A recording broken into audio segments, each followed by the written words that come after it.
Hello दोस्तों, कैसे हो आप सभी का मेरे इस यूट्यूब चैनल पर पुनः स्वागत है।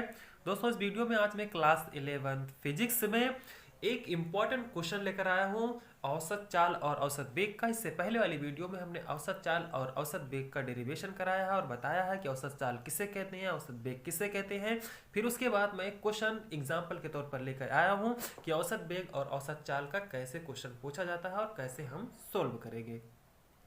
ठीक है, तो चलते हैं, देर न करते हुए वीडियो को शुरू करते हैं। क्वेश्चन हमारा है कि कोई कार एक सरल रेखा OP के अनुदिश गतिमान है। ठीक है, कार O से चलकर P तक पहुंचती है, फिर 6.0 सेकंड में स्थिति Q पर। एक चीज यहां पर भूल गया था, कार O से चलकर P तक 18 सेकंड में, ठीक है, 18 सेकंड में पहुंचती है, फिर 6.0 सेकंड में स्थिति Q पर वापस आती है।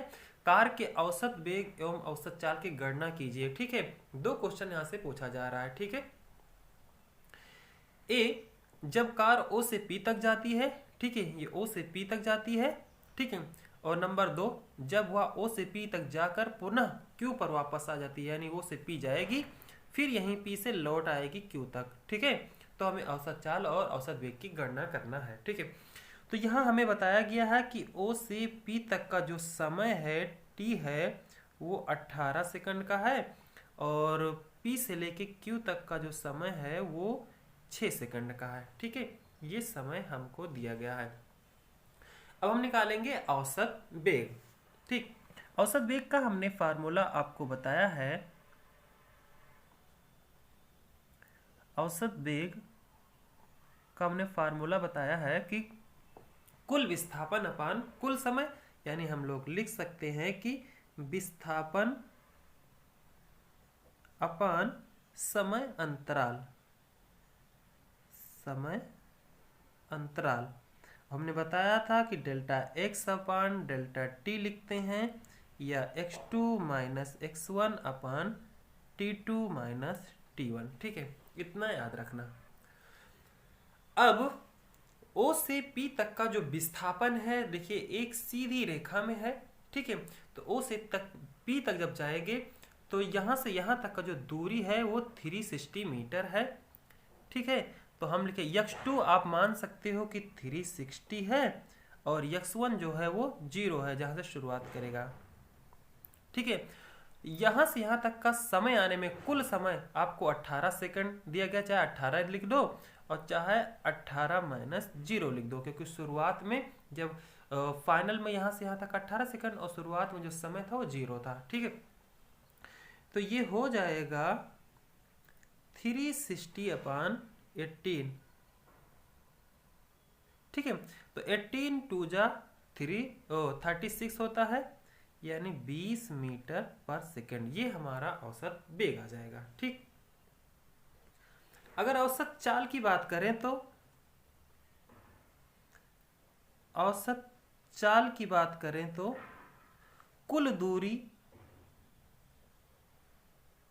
अपान कुल समय, ऐसा फार्मूला होता है, आप याद रखना। ठीक, कुल दूरी अपान कुल समय, और औसत वेग का होता है विस्थापन अपान समय अंतराल, यानी विस्थापन अपान समय को औसत वेग, और कुल दूरी अपान कुल समय। तो O से P तक कुल दूरी कितना चले हैं, वही चले हैं 360 ही दूरी चले हैं, और कुल समय यहाँ से यहाँ तक चलने में लगा है वो 18 का। ठीक है, तो यहाँ पर भी 20 मीटर पर सेकंड, यानी औसत वेग और औसत चाल दोनों सेम आया है। लेकिन ट्विस्ट कहाँ पे आएगा, जब ये कह रहे हैं कि O से P तक गया, जो सेकंड आंसर है कि वह जब वह O से P तक जाकर पुनः Q पर वापस आता है, यानी O से P गया फिर P से यहाँ आ गया, तो औसत वेग विस्थापन अपान समय, सेम वही फार्मूला, विस्थापन अपान समय। अच्छा बताओ, विस्थापन हमेशा याद रखना फाइनल माइनस इनिशियल स्थिति होती है। ठीक है, देखो शुरुआत यहाँ से की थी और लास्ट में यहाँ से पहुंचा है यहाँ पर, तो हमें शुरुआत और लास्ट में जहाँ तक पहुंचा उसके बीच की दूरी चाहिए, ना कि जितना वो चला है विस्थापन के लिए। ठीक है, यानी फाइनल में यानी अंतिम में जो दूरी चला है वो है 240 और शुरुआत में 0 था। ठीक है, लेकिन समय हम पूरा लिखेंगे, जितना समय उसको लगा चलने में। यहाँ से यहाँ तक 18 आया, फिर यहाँ से यहाँ तक 6 आया। ठीक है, तो 18 6 24 सेकंड कुल समय इन्होंने लिया। ठीक है, तो औसत वेग आ जाएगा 240/24। ठीक है, 24 एक्के 24 यानी 10 मीटर पर सेकेंड, ये औसत वेग आ गया। ध्यान रखना, औसत वेग में होता है कि अंतिम स्थिति जहां पर वो पहुंचा है, और शुरुआत से जहां शुरुआत पे था उससे एक लाइन ड्रा करना। ठीक है, एकदम शॉर्टेस्ट डिस्टेंस, कम से कम दूरी, ठीक है, जहां से मिले। ठीक है, वही उसका क्या होता है, विस्थापन। ठीक, तो विस्थापन अपन समय, औसत वेग।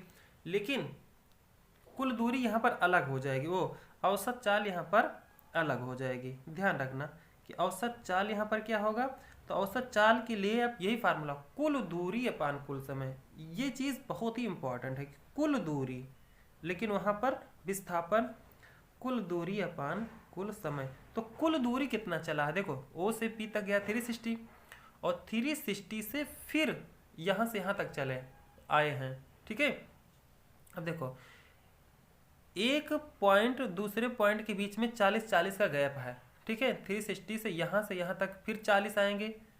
ठीक है, तो 360 से 40 आएंगे तो ये आ जाएगा 400, फिर 40 यहाँ आएंगे। ठीक है, 440, फिर यहाँ से यहाँ आएंगे तो 480 हो जाएगा। ठीक,